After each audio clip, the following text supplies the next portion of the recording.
Biliyorsunuz 24 Haziran milletvekili seçimlerine parti olarak giriyoruz.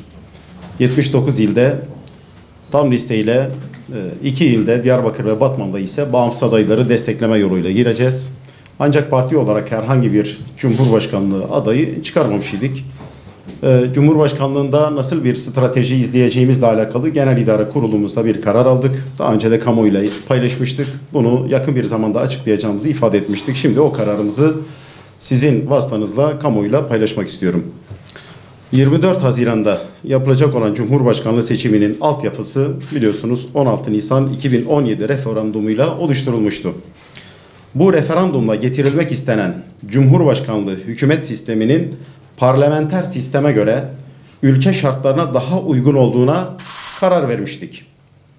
Bu doğrultuda da desteklemiştik. Bu yeni sistemin doğru bir zemin ve doğru bir temelde şekillendirilmesi için 16 Nisan referandumunda parti olarak ortaya koyduğumuz ilkeli duruşumuzu devam ettireceğiz.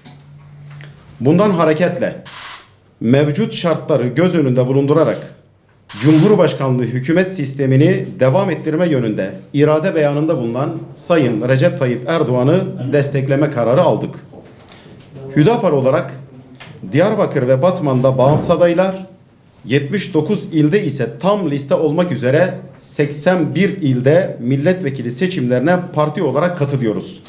Bu doğrultuda önce insan, öncelik adalet diyen partimiz Hüdapar'ın mecliste temsiliyetini sağlamak için bütün vatandaşlarımızı 24 Haziran milletvekili genel seçimlerinde Hüdapar'a oy vermeye davet ediyoruz.